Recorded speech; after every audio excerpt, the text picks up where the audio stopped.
This is not a game. This is a 12-week job interview. Never, ever, ever underestimate me. 14 people came to London in search of a job. I don't like liars. I don't like cheats. I don't like bullshitters. I don't like schmoozers. I don't like arse lickers. They've come to battle it out for a job with Sir Alan Sugar. I would have told you to piss off. Tough and uncompromising, Sir Alan is at the top of his game with a global empire worth £700 million. He's offering one job with a 6-figure salary. I'm gonna fucking win this night if it kills me. To get it, they'll have to work and live together and face a weekly business task. You can't fucking fire me! Do you feel the pressure is building? This is the ultimate job interview. You're fired. You're fired. You're fired.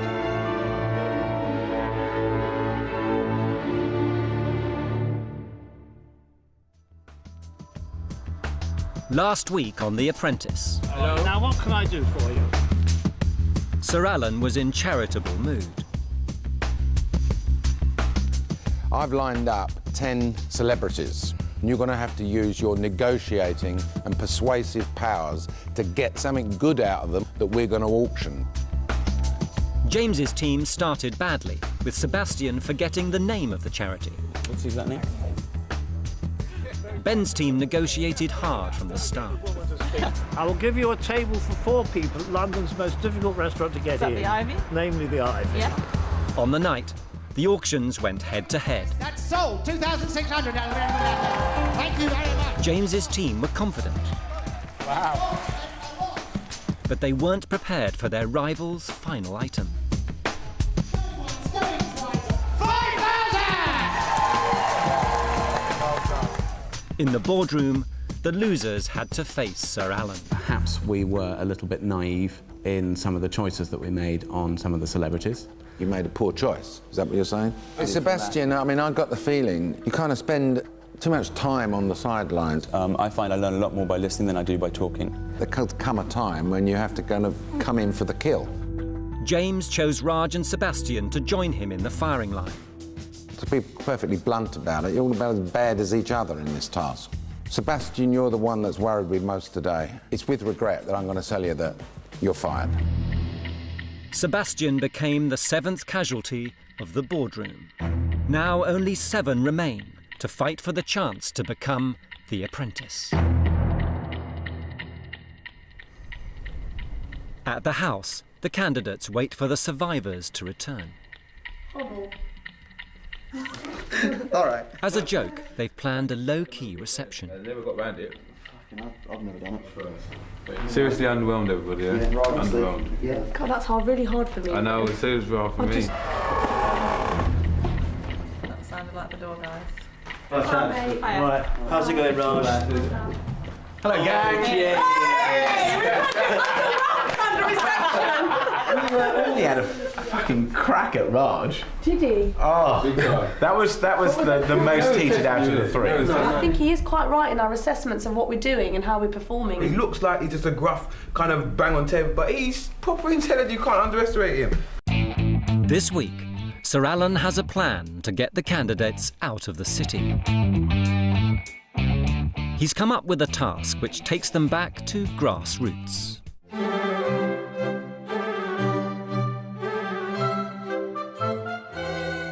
Over 3 hectic days, they'll become food manufacturers, buying raw ingredients and transforming them into wholesome produce to sell at a farmer's market. These markets are springing up all over the country, giving the public the chance to meet the people who make their food. But for now, the candidates have no idea what the task will be. They're awaiting instructions from Sir Alan. It's the phone. Who's getting it, Tim? Hello? Francis here from Sir Alan's office. Hello, Francis. The cars will be coming to pick you up in 10 minutes. Do you want the good news or the good news? Class picking up in 10 minutes. Fucking hell! To keep the candidates guessing, Sir Alan instructs them to meet at his computer assembly line.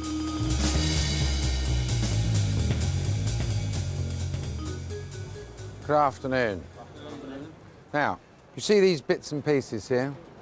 This, for example, is a microprocessor with a fan, a hard drive, a power supply. They've all got a value in their own right, but they don't have any functionality in their own right. And what we have to do is put them all together, and what we get is one of these.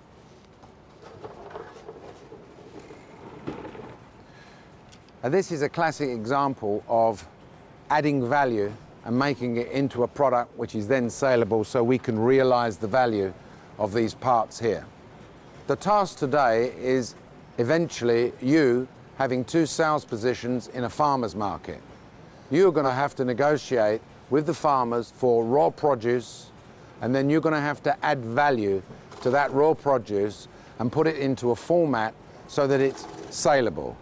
The team that makes the most profit and adds the most value will win. And the team that doesn't, one of you is going to get fired.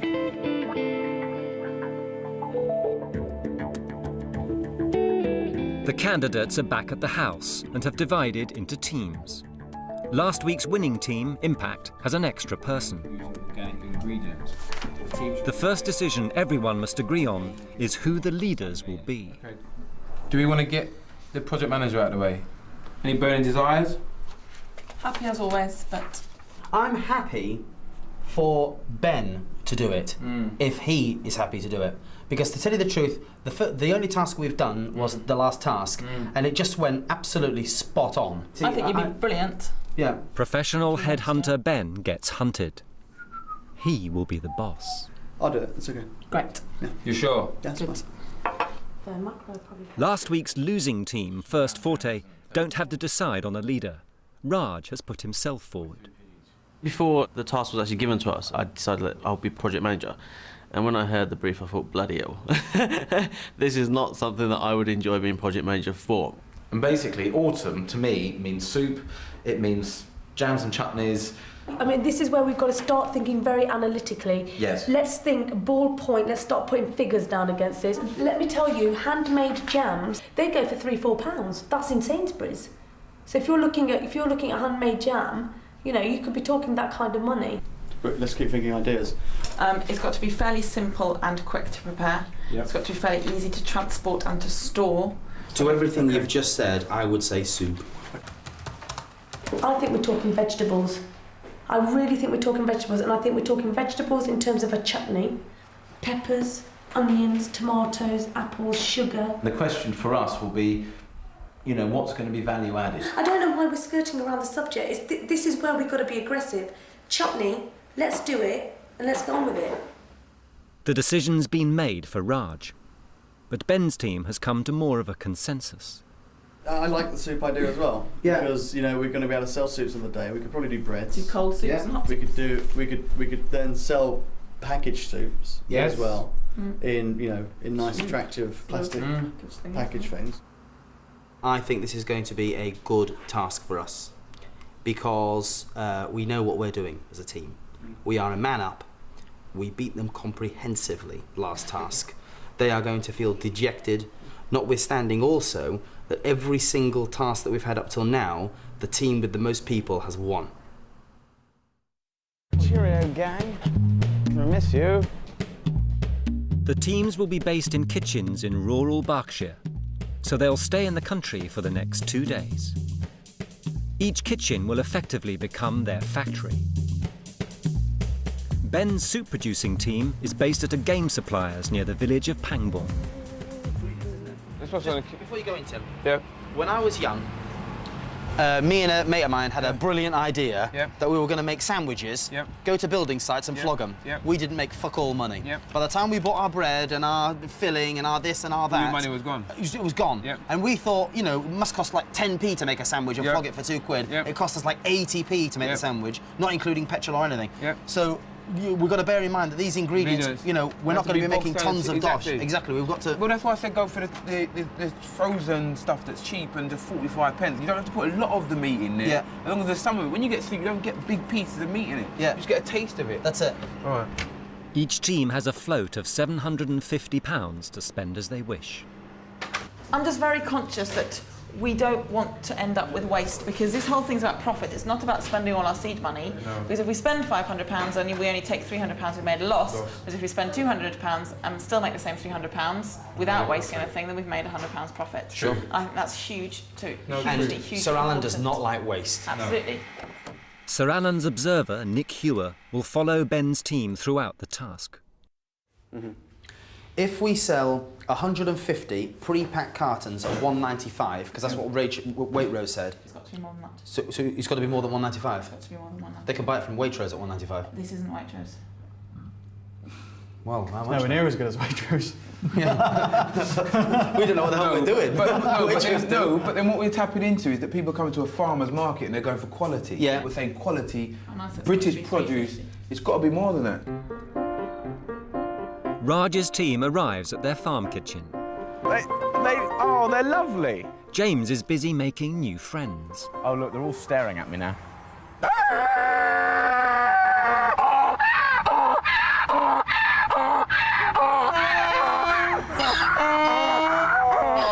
I love you. Thank you, donkeys. Oh, I love you guys. Brilliant. He can't stand there braying all day. There's work to be done. Oh, I'm loving this kitchen. Oh, fabulous. They found Nancy, a chef based at the kitchen, and decide to pick her brains. Right. Hello. Hello. Hi, I'm Raj. Hi. Hi, Nancy, I'm Syra. Hi Lovely there. to meet you. Hi. Good to meet you. Now, none of us have any clue, really, on chutney. I've eaten it, I really like it. When you've made it, most of them have to wait 3 months before they can be eaten. We do realise that. Okay. 3 months? Or a month, 3 months, depending on what recipe you're using. Normally it says in the recipe. We do realise that. Okay. However, at this stage then, do you think there is something else that we could do that's quick and easy, that is not on this list, and that we can buy for 5p and sell for £4? I do. You could do jellies.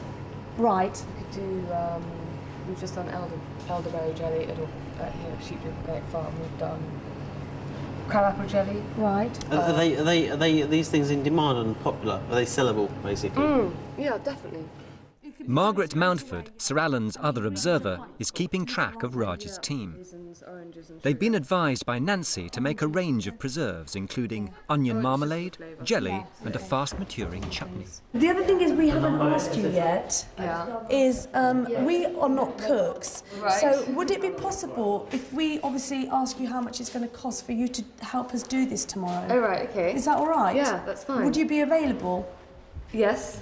Brilliant. Okay. Can I ask how much you charge? It'd be £50 an hour. Right. How negotiable are you on the £50? I'll tell you why. I asked. She's not. She's not at all. No. Nothing at all. No. Right. Are you happy with that, Raj? Yeah, I think so. Because I don't think we've got time to look for a chef right now. Fine. Yeah, that's fine. Okay. So basically, Sarah is overruling and becoming rather empowering and, quite frankly, just talking everybody down. And Raj isn't leading. So, are we going to go with the green tomato, was it jelly? No, it's green tomato chutney, but I think we'll be able to come up with another what chutney. he has got loads of is plums, and there was a plum pot in there, Yes. which looks very good. So Yes. I think we should go for the plum pot.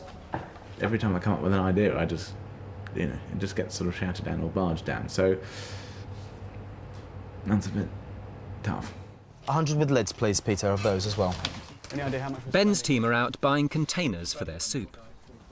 Your bill's £41.71. Is that including VAT? Including VAT. How easy would it be to get it down to 30 quid? Very difficult. Right, let me start now then. £42? Paul's also haggling with printers to get labels at a cut price. Dale at the printers. Yeah. £42. Oh. I'm sorry, I'm just picking him up from the floor, Dale. Let me just revive him. He was thinking more like the £32 mark, if that's at all possible, Dale. As well as pumpkin soup, Ben's ambitious plan is to make 4 other varieties: celery and Stilton, tomato and vegetables, kokaliki and venison. All the squashes I'll do you at 140 a kilo. So I need about, in all, about 18. What are you thinking? I'm thinking the price is dear. 140 a kilo is expensive. Isn't it? You know, once we've made the soup... It's £26 if we take all of them. That's dear. 140 a kilo. If it helps you guys out, I'll do these at £1 a kilo. Would you? That would be brilliant. That'd be absolutely brilliant. Yeah. The pumpkins, we're normally 95p, but we normally promote that later in the season, so if we do those at 50. Okay.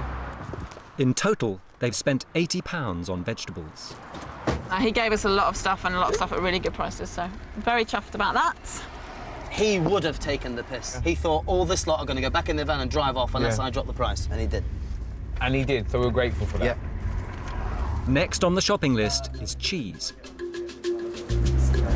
That's free. Great. OK, we'll go with a lot then.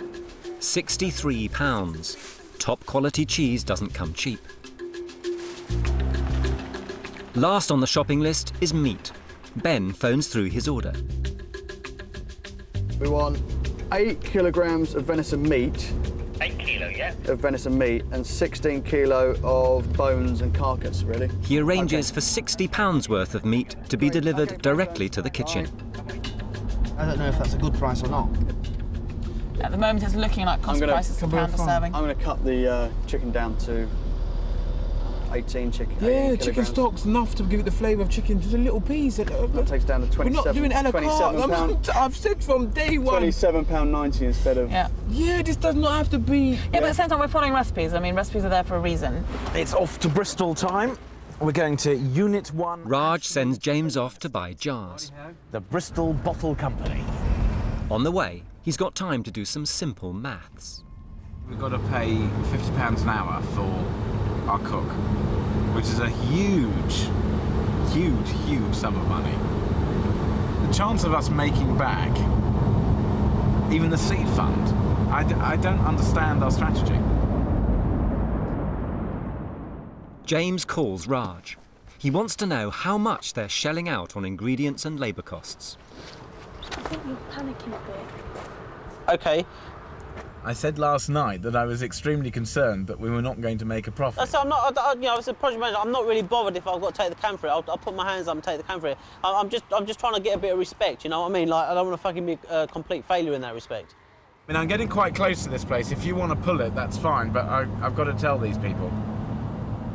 Yep. You need to make a decision, because they're closing.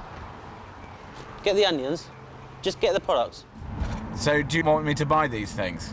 You need to clarify, you're just panicking. Yeah, but hang on. Look, one jar costs 16p, OK? A label costs whatever, and the products we're going to break down. So we might as well... All right, James, just go for it, just get it. James, just go and get the jars. OK, well, I'm getting the jars, and then I think we should definitely have another chat. And if we have to... I need to go off the phone, James, because we're in the shop and they're about to close. All right, OK, bye.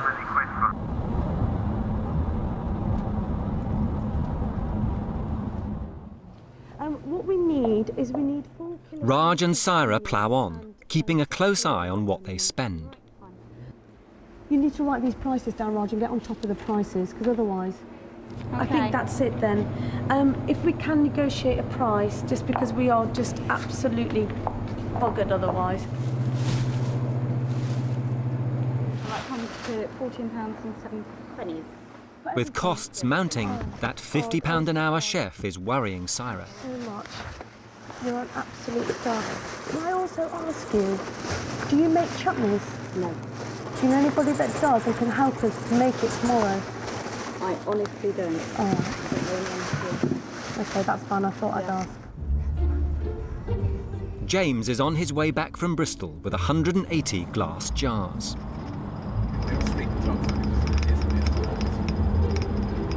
Raj leaves James a message with his next set of instructions. I've used all the possible phrases I can use to describe how much of a fuck-up this is all turning into. However, I have received clear instructions from the team leader, and I will follow them. 7:30 in the evening. Raj has told James to fill 3 bin liners with freshly picked elderberries. Slightly richer scene than perhaps it is. in the middle of some wet 300-acre... Ah, fuck!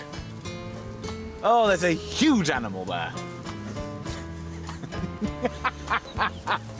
I don't like this bush anymore. I'm going somewhere else. It was only a snail. It was just about the size of my hand. Thank goodness for my gloves. I've got terrible nettle stings as well. Unable to see, James gives up with only half a bagful. Back at the cottage where the teams are staying, a chance to talk face to face about money worries.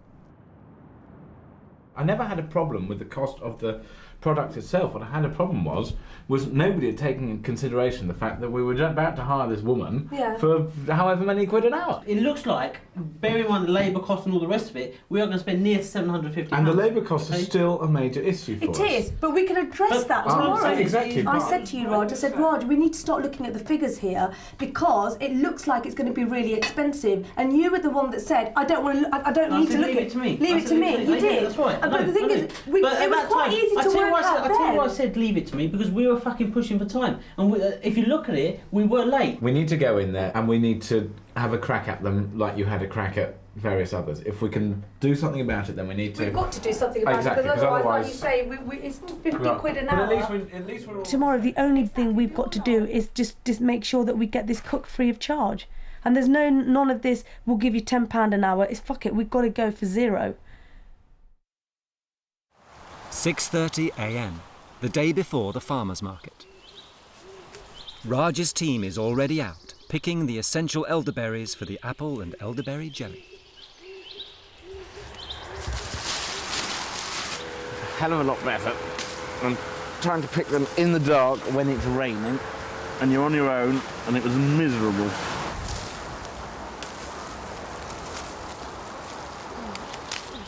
At Ben's team kitchen, the soup production is underway. Miriam has taken on the role of head chef, leaving Ben to think about the bigger picture. Food's a substance where you can make very high profit margins on. Typically anything over 60%. So that's what you've got to aim for. That looks so good. We got picked a lot of elderberries. 9 o'clock. With bags of wild berries from the hedgerows, Raj's team still needs to get something else free of charge. So what I'm saying to you is we can't afford 50 quid. How much can you afford? We can't afford any money on this at all. We are quite happy in any way possible to help promote Sheep Drove when we're going to go and do this thing on Sunday. And I'm looking forward to shouting, yes, chef! Sarah persuades the chef to work unpaid in return for promotion of the farm's meat at the market. Basically, we were begging and asking for a favour, and eventually they agreed. So it was a strong tack to take, quite a ballsy one, but we had to do it in order to make the product viable.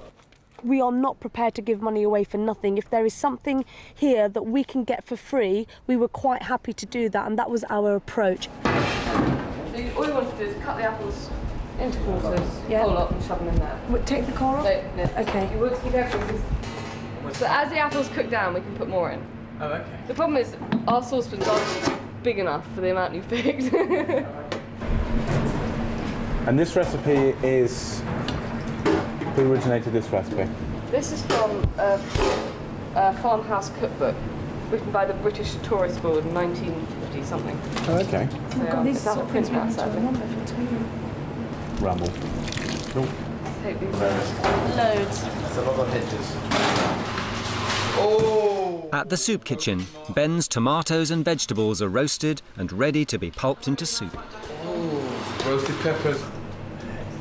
In Raj's kitchen, the first batch of jelly is coming off the production line. But will anyone want to buy it? What do you reckon? We're going to Woolies in Swindon. Okay. Sarah's off to get boxes. I've really pulled my weight on this. I've been I've really negotiated, I've really been hands-on. I've also been making quite a few decisions, I think, on behalf of Raj and directing him. I think Sarah's performed quite well, you know, in terms of what she's negotiated. But the problem with her is she is a bit of a disruptive force. If you actually look at what she says, 95% of it will have been something that was raised earlier, you know, and was not her idea, but it comes across as if it was her idea. So I think she's playing a very cute game. But you know what? I can't bother with it. I think at the end of the day, we're here to do a task. You know, if the judges or whatever can't see through that, then you know, let them hire her.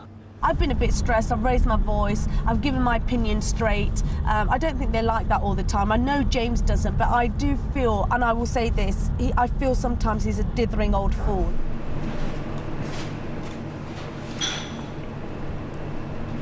All the flavours will mature together, it'll taste a lot better. It's You like, see the spices are coming through. So it's like tasting a sort of like a young wine, in the sense that you know that it's going to improve. Okay, I'm going to leave my squash in there until your venison's ready, then it's coming out wherever. In the soup kitchen, they've nearly finished cooking, but Miriam's worried. We've bought too much stuff. I think we bought ingredients that we're not going to be able to use, but better that we have too much than not enough.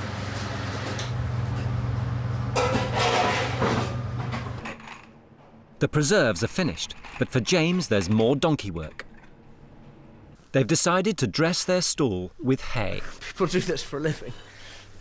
I think they normally use machines to do it, but... I feel a bit like a machine after today. Well done, well done.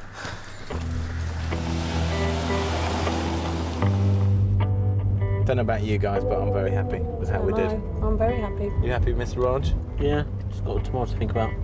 I'll be fine tomorrow. Tomorrow's an easy day. I guess we just got to decide about pricing and all that sort of stuff. I think some of that stuff is just delicious. Sunday morning, the day of the market. Make sure you're washing hands. But Ben's team is back in the kitchen. Which one's that? Kapaliki. Their product needs some last-minute refinements. And there's packaging to be done. Then it's off to market with nearly 100 litres of soup to shift. We really want to be above 60% profit, and we have concluded that we have two prices within our soups. We've got the more expensive soups, we've got the slightly cheaper soups, and we're going to sell our cups for either £1.75 or £1.99, and we're going to sell our tubs of soup for either £2.75 or £3.25.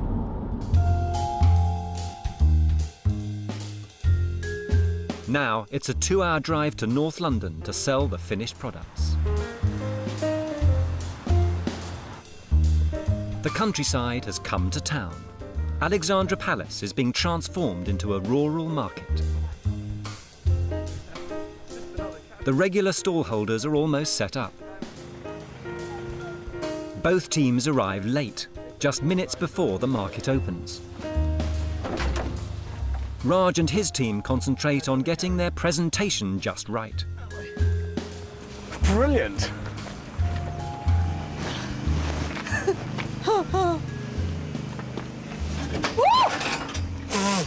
That won't work!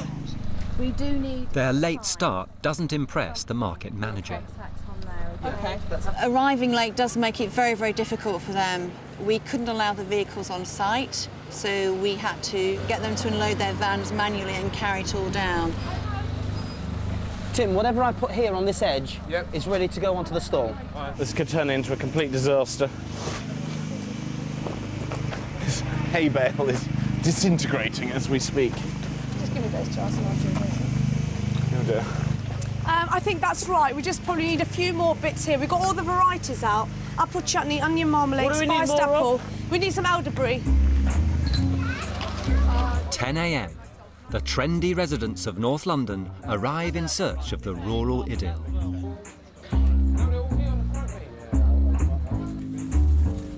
Obviously to go with sort of nice meats and cheeses and stuff, but you're just getting a bit of a flavour.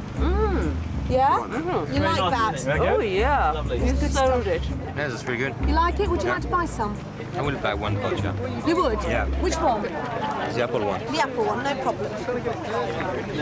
There you go. 1, 2, that's lovely, 20, 40, 60, 80, there you go. And do you eat meat? Yes, we do. Just to let you know, this is the place that we've made it. We're promoting them basically and just letting people know about their good work. They actually do meat boxes, they do great meats, all the prices and stuff are in there.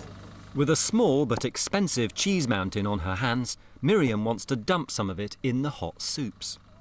Difficult when you've forgotten the knife.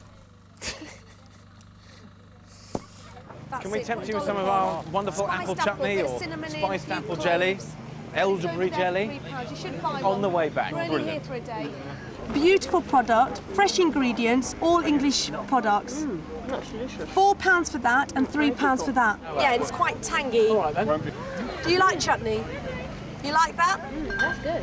Is it? That was lovely. One of the things that I always find is fundamental in selling is if you've got an audience, talk to them. And what we're saying is please try some, and then if you like it, please buy some. I can give you a whole history about it if you want. Otherwise, I can shut up. Shut up. No, it's not mean, don't mean that. It's not bad, is it? Good. It's good. Yep, I'll have a jar of it, please. Excellent. There we go. Brilliant. Thank you very much indeed. Everybody tries the stuff and they love it. You know, they're going wild about our spiced apple jelly and the chutney and the onion marmalade just flew off the hay, and we got rid of all 28 very quickly. So I don't know, we were thinking maybe we should have been more aggressive with our pricing. $2.75 for these three over here. $3.25 for these ones over here. They've just been chilled. One of these. One of these. Oh, perfect. Okay, thank you very much. Enjoy your food. Hello, sir. How are you? Before all this kicked off, I thought it was going to be too expensive. I thought people aren't going to pay £2 for a small cup of soup. Maybe because I'm from the north. In the north, and especially blooming Yorkshire, people would think £2, you do most of your shopping with £2, not one little tub of soup.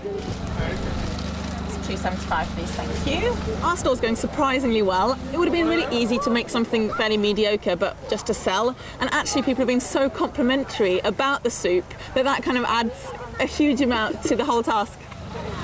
Would you like a little taste of one? Can I try the tomato and pepper?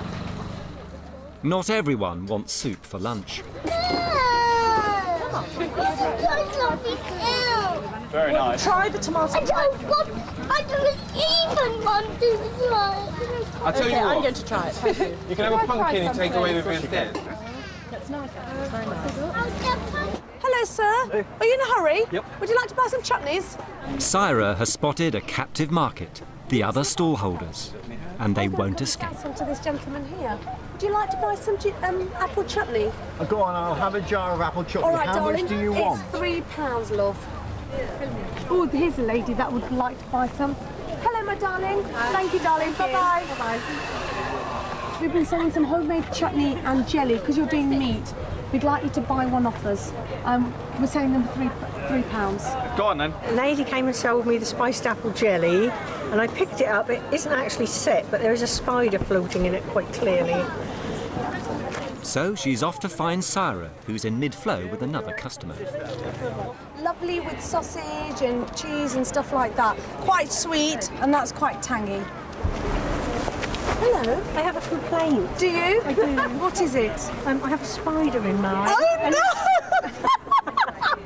This lady's just about to buy one. It's only... Don't shout it out loud, for God's sake. Can I swap it for one that hasn't got one in? There you go. Thank you. Honestly. Thank you very much. Thank you. Oh, you didn't hear that? This is more of a thick sauce, actually. Sorry? She took it very well, really. I mean, she was actually dealing with a customer, and she was already selling one to her, so I think she handled it very well. But Ben is not handling the selling so well. And this is pumpkin and squash. I mean, I don't like pumpkins, but I mean, it's all prepared. The market manager's had words with him. She's worried he's driving customers away. Ben, it just looked so damn miserable. I've told Ben on several occasions to smile. It actually helps the public to step forward. He may be like that a lot of the time, I don't know, but it is important to smile in front of the public and look like you're actually enjoying, you know, selling to them. And there's your turn, sir. And the soup team has another problem. The thing that isn't selling as much is the venison. It's a very definite taste, and you either like it or you don't. I mean, it is so meaty that it's like a casserole, the venison. So in here we've got carrots, leeks, bacon, celery, onion. Unfortunately for us, the majority of people coming to a farmer's market seem to be vegetarians. But we've got a little trick up our sleeve later on where we'll be having a discount on the venison soup. So hopefully we can shift it to those who do eat meat and have never tried it to pick it up for half the price. Okay. Ben orders his team to cut prices for the last hour. Hi there. Half price soups, just up there on your left. Everything going for half price. Half price? Yeah, it's a real bargain. Hot soup. So we've got hot soup and we've got soup to take away. Raj's team have fewer than 20 jars left, and they're also slashing prices dramatically. Don't worry, excuse me, sir. Would you like to buy some elderberry jelly for £1? We're going to sell them and £1 each. Done. Yes? We're selling that for £1. Would you be interested in buying a jar? How much is it normally? £3 we were selling for this morning. Is it just elderberry? Yes, it is. I don't know what elderberry jelly's like. Elderberries, apples, oranges and cinnamon sticks. It's only £1. Yeah, okay, I got that bit. I'm done. Everything's sold. Gone. Finished. Hello, good afternoon. Everything half price. Everything half price. Hello. All our soups are half price. Should we say £5? Come on. That was £3.75. It was £3.75, yeah. The market's closed. The venison soup never really took off. Slop. Oh! Does this look? That looks like dog meat. That smells disgusting. Any more 20s in there? No. The candidates must balance their books before they face Sir Alan in the boardroom tomorrow.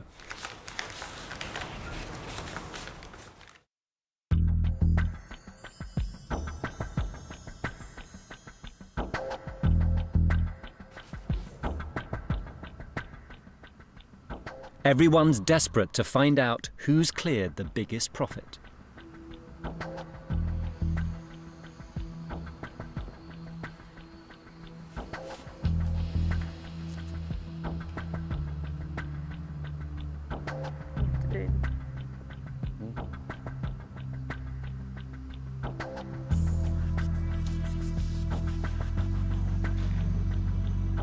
Afternoon. Afternoon.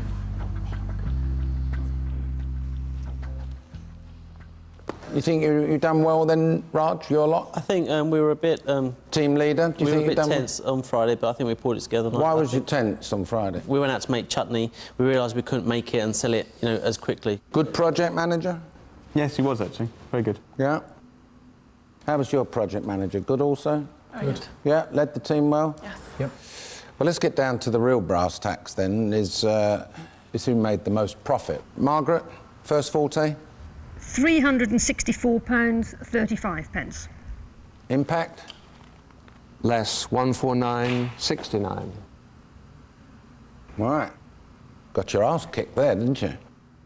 They done well. Congratulations. Very good. And what a margin. You could all come and work for me by that margin, I can tell you. And that's why I'm going to send you to Monaco. Oh my God. You're going business class. You're going to spend the night there in the Hotel de Paris, the famous hotel. And on top of that, there's £364 profit. So you can have a little dabble in the casino there. It's the greatest casino. Don't get too excited, though. Have a good time. You have a good time. Now, you lot, you'll be coming back to see me in this boardroom because one of you will get fired.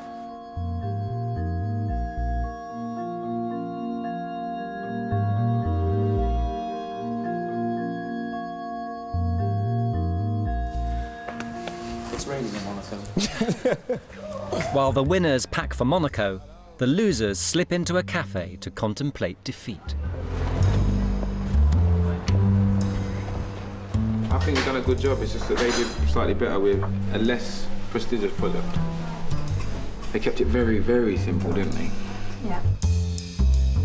Tim is now starting to show cracks. He's 26 and he doesn't have an experience. And what he reads about in books, I've already done. In my opinion, the only person I can see you can clearly take in who has admitted to a mistake would be Miriam. Miriam said that she made a mistake by buying too much stuff. I'm here to win this whole thing, so of course I'm going to fight. I believe that I have more to contribute to the team than some of the other team members, and I think that I have a right to my place here, and I'm definitely going to fight to keep that.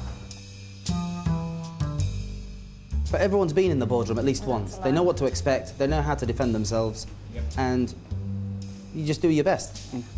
There is no way on God's earth that I would be picked to go in. I'm pretty sure and confident that Paul will attack me to defend his position. Like I said, I'm not bothered about the treat, I'm just bothered about losing. No, I'm not that bothered. So what? Yeah. I haven't flown business class before and I am very, very excited. This is great.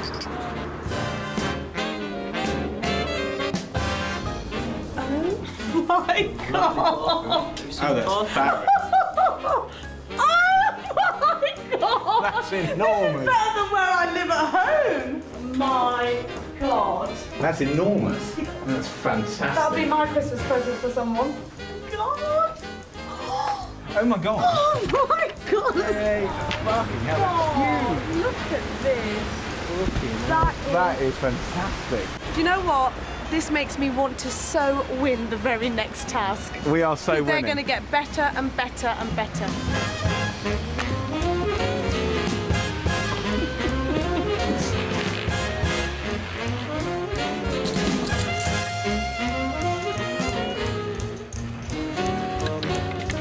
I've lost every single penny.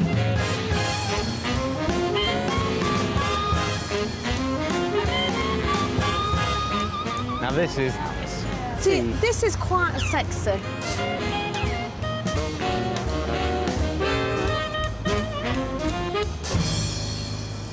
On a scale of 1 to 10 as to how great these couple of days has been, 367? It's very nice, very relaxing. It's absolutely just blown me away. We've just had the most amazing time. I'm glad for all the hours that I spent picking those bloody elderberries. It was worth it.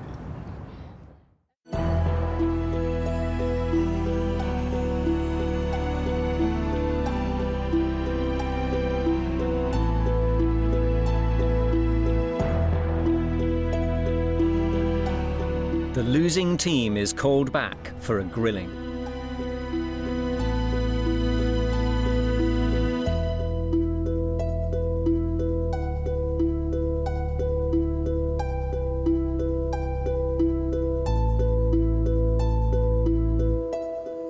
Hi, Francis. Can you send them in, please? Okay, guys.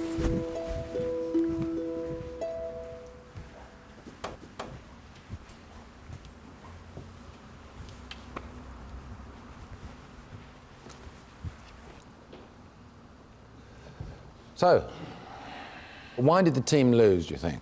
Our costs didn't exactly go out of control, but they were high. In hindsight, in retrospect, it looks like we got the product wrong, or the price wrong. We could have got even dearer, I think. And that's probably what... Tim, in order for you to generate the margin that the other team generated, you'd have had to charge £6 for that cup of soup. That is not right. Anybody knows that's not right. Totally agree, sir. Right. We spent a lot on the making the product. The product cost us, basically.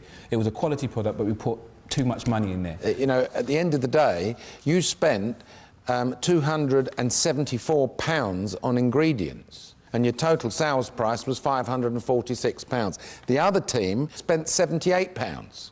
Therein lies the story. Now, Ben, 8% of the seed money was spent on a lump of cheese. 5%, you know, was spent on venison. I mean, the success of the other team was simple. Absolutely. It was very simple. They made stuff that was very simple. I think that's something that we lost focus on a little bit. You know, we right from the beginning. We or you? We, as We're a all team, together, I think, started down a very good track, which was to produce something very simple. You know what, if I look back in hindsight, I think that the big mistake was having too many lines of soup, because we were left with a lot of venison. As an example, if we'd have just picked tomatoes and squashes or pumpkins, it would have been a lot cheaper, And it would have been, I think... I had a bowl of your venison soup last night. It was a meal. It was like an Irish stew. I mean, it was just too good for the money. From my point of view, I'm not getting a clear indication at the moment of whether this thing was thought out. First, you think up what you want to sell. The minute you've done that, you could have established a selling price. Now, when I wake up on a Monday morning and decide I'm going to sell this phone, for example, I do exactly the same as you. I think I'll sell phones, fine, and I think that phone needs to sell at a certain price. The next thing I do is go and see if I can make it for that price, and go and see if there's any margin in it for that price. Go and see whether £100 for 3 days' work, which is effectively what you made, is good enough to pay 4 people's wages. No, not really. Not really. So you saw your plan was flawed, unless you would have said to her over there, you're in charge of buying the raw materials, you have a budget of no more than 100 quid. Don't care what you go and buy, you are not spending more than £100. And that's where you went wrong. That's where you went wrong. Was you given a budget? Or were you just told, go out and do as you fancy? No, we weren't given a budget for... Well, I wasn't given a budget for our food. So did the project leader do a good job in that sense then? Do you think he should have given you a budget? Yes. Do you think the team leader did a good job in the sense that you ended up losing? Ben did the best job that he could. He could have done certain things better, yes. What about you, Tim? What do you think? We did a good job. The fact is, the other team bought a cheaper amount of product, and they beat us in their product selection. They did that, and I give all credit to the team. I asked you a point-blank question. Did your team leader do a good job? Do you think he done a good job? I think he did a good job. There's things we could have done better. Did you, team leader, think you did a good job? I think I did a good job. I think I delegated. I think I gave people the opportunity to shine and to work hard. Everyone did work to the best of their abilities. But do you accept that it was the project manager's job to think of something like the budget? Yes. Ben, whose fault was it? Whose fault you lost? If I was a manager in this situation, what I try and do in management is empower people and give people the opportunity to show their worth. Tim stepped up, was the accounting and finance guy, which, you know, if you make a mistake in that situation, you're going to get lambasted, you're going to get shot down quite heavily. Miriam stepped up to the base and she made the decision that she was going to be chef, head chef, and she did a fantastic job on the products, maybe overspent on the purchasing. I didn't see Paul step up to the base, apart from maybe in the printing area, which was already pretty much negotiated anyway. But I didn't see 100% of Paul. I worked my bloody nuts off in that flaming thing. You didn't see 100% of Paul. If it wasn't for me, our cost would have been 700 quid, not bloody 200 and whatever it was. It was me that got that bloke from £1.40 per kilo down to a flaming pound as you were handing out the dosh to him. And he dropped his flaming money. It was me that got the free this, the free that, the prices down on the printing, the prices down on the cups. You know, we spent 63 quid on bloody cheese. I bought a motor at 17 years old that was bloody cheaper than that, and we had 63 quid's worth of cheese. Down from like 80, so what? But you're so forceful here today, after the horse has bolted, that why didn't you use this same aggression and force and say, I might get fired here today, you're spending too much money on stuff. You know, this is going wrong. Now, you're telling me now. Why didn't you tell her then? I wasn't the project leader, but I'm becoming So more project aggressive. leader's fault or her fault? You know it's somebody's fault. It's up to you to decide whose fault it is. But it's not my bloody fault that people spent too much money on cheese and didn't sort themselves out. OK, Ben, you know what you've got to do. 2 people are going to come back here with you in this boardroom, and then out of the 3 of you, 1 of you is going to get fired. OK, so Ben, tell me who you're bringing back here with you. OK, it's a difficult decision because everyone did what they could to the best of their ability. But I'm going to have to pick Paul and Miriam. OK, so all 4 of you now, off you go.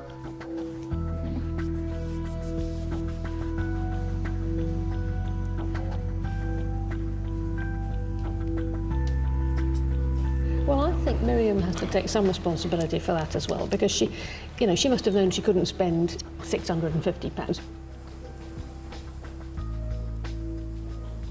Project manager's role to keep the bloody thing under control, and he didn't. What about Paul, though? is very, very fiery. Some people might say that that's a good thing, but you can't have a loose cannon like that running around too much. I don't know whether he's going to ever learn to control that temper.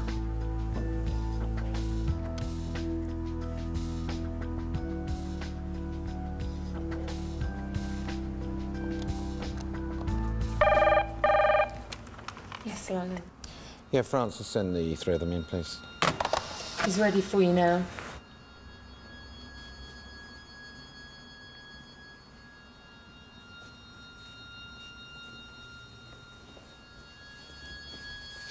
Why shouldn't I fire you, Paul? I haven't done anything wrong. I worked myself to the bone, and every single day of this task, I negotiated every price down to either nothing or next to nothing. I did what was expected of me. I towed the team line. Why should you fire me? Well, why shouldn't I fire? Because you worked hard, that's what you said, yeah? I did work hard. I made sure we didn't spend too much on the vegetables. I made sure that we got as much as we could for free. I made sure that the printing was cheap. You know, I did an awful lot. Maybe at the very last second, I could have said, blimey, it's 400 quid. I didn't realise that. But that would have been too late. I mean, just... Ben, why shouldn't I fire you today? The team operated to how I wanted them to operate. So, in terms of my team leadership, I don't see it was flawed. I feel that I've done a very good job in leading a team through 3 exceptionally tough days and exceptionally challenging days. Did you delegate? Do you think you delegated responsibility? I believe I did delegate quite strongly, asking people to look at certain areas. I delegated to Tim to run finance. I thought that was very important. We had one person looking You after said he finance. stepped up to the mark. Now you're saying you delegated to him. You said that I didn't step up to the mark. He stepped up to the mark. Yeah, you said you delegated to him. No, did he step up to the mark or did you delegate it to him? He was happy to take on the responsibility of running finance. Right. In your idea of delegation is you have 5 people in front of you, you'll do this, you'll do that, you'll do this, you'll do that, and then what do? Sit back and expect all the troops to come home and it's all done. Right. And Miriam, who was the least effective in the team? Personally, on a personal level, in terms of focus, and I felt that Paul often works at cross purposes to the rest of the team. I felt that we lost focus in terms of wanting to sell bowls of soup at this great price, whereas we should have just said been... Paul because Ben said Paul 10 minutes ago. It's the only reason you've said Paul. I was the most effective. Forget about the most bloody ineffective. So who do you think was the least effective in your team? It's, you know, we all did well. I've got to say I'm a little bit pissed off, don't get me wrong, because the finger of accusation always seems to be handed at me for no bloody reason, even though I'm the one that works as hard, if not harder, than anyone else. I was the one you're telling me that, you see, and you know... But I'm the one that stays focused, you see, Sir Alan. Yeah, but excuse me, just as you're stating that everybody seems to point at you, all you ever do is sing the same song. You tell me about teams. You tell me about, I don't want to say this one and I don't want to say that one, so where am I supposed to judge the bloody thing, then? Well, judge on what I'm telling you, Sir Alan. Well, you're not telling me anything. I'm asking you who was the least effective in your team. You've heard what everyone's said. It's all very well ranting on about team. I'm not going to employ a bloody team. I'm going to employ a person. This is not the bloody Waltons here, right? I have got to decide who's the least effective. You're not prepared to point the finger. It's not me, definitely, 100%. It's not me.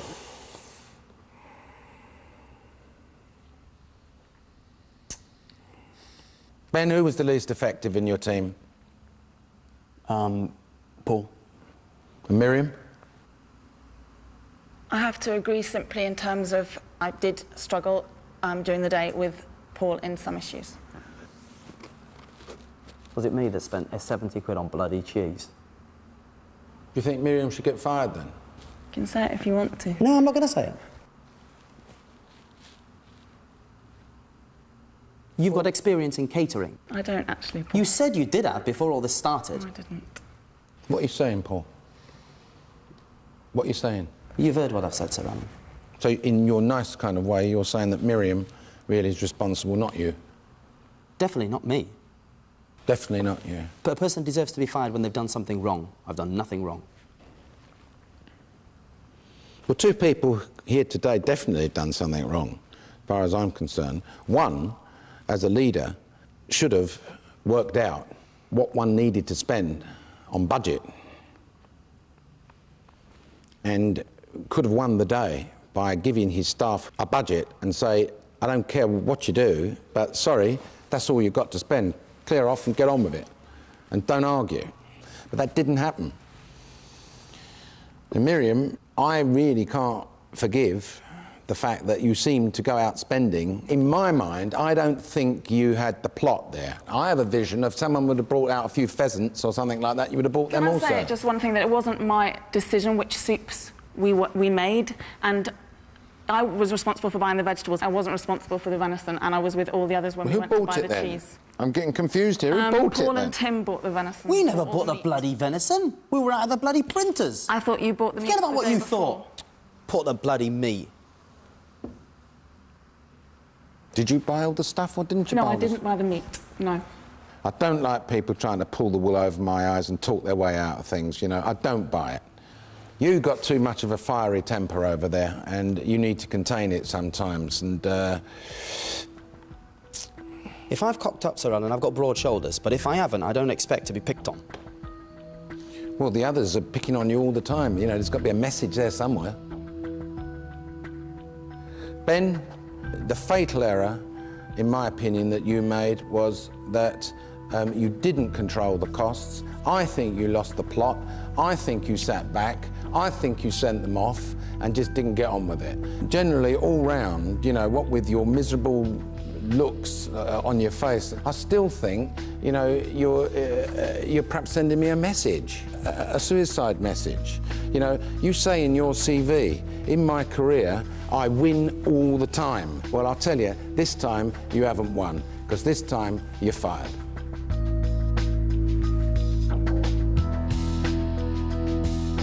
Okay, off you go.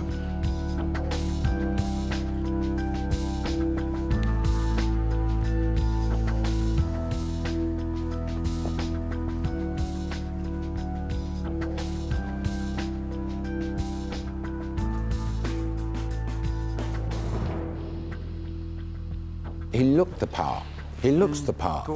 Looks the part, talks the part. And I'm thinking to myself all along, come on, man, show me something, show me something. And he hasn't showed me anything, really. That's it, he had to go. He had to go in the end.